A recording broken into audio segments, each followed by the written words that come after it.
Herkese merhabalar, ben Huri. Huri Metek Mutfak'ta kanalıma, mutfağıma hoş geldiniz.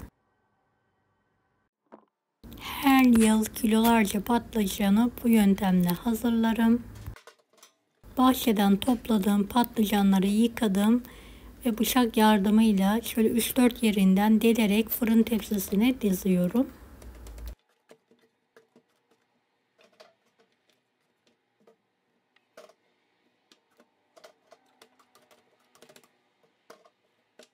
Beni hangi ülkeden veya şehirden izliyorsunuz merak ediyorum. Yoruma yazarsanız sevinirim.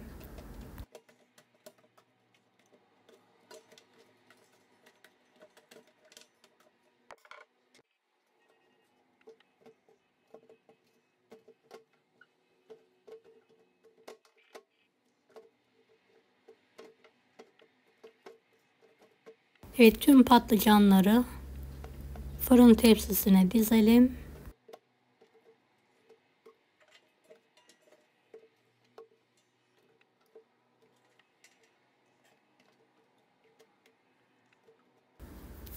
...190 dereceli fanlı fırında patlıcanlarımız yumuşayana kadar közlemeye bırakalım.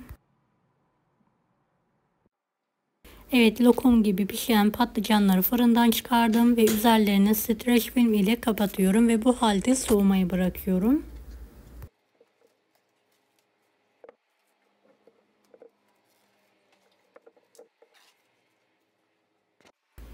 Evet, patlıcanların kabuklarını soyarak ayıralım.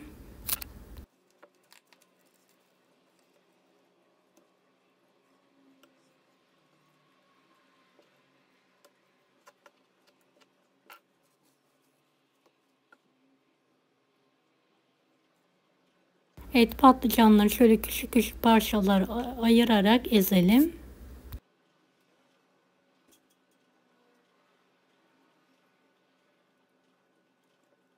Tüm patlıcanların kabuklarını soymaya devam ediyorum.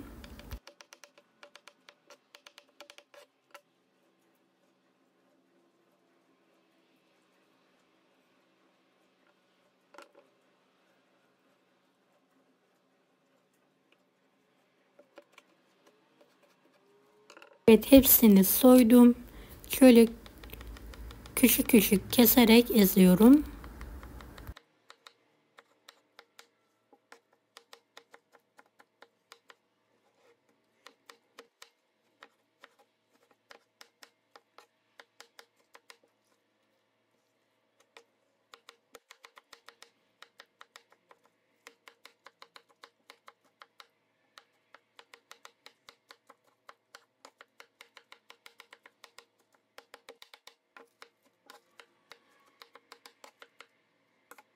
Ezdiğim patlıcanları tepsiye alıyorum.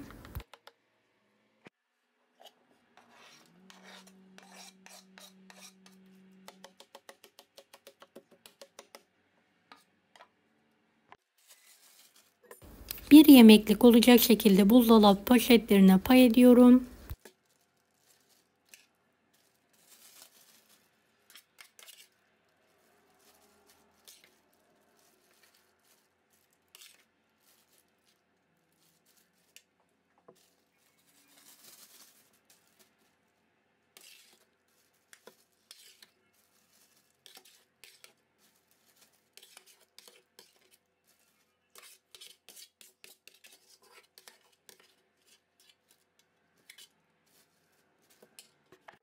Poşetlerin havasını alarak bağlıyorum. Daha sonra buzluğa atıyorum. İhtiyaç zamanı buzunu çözdürerek kullanıyorum.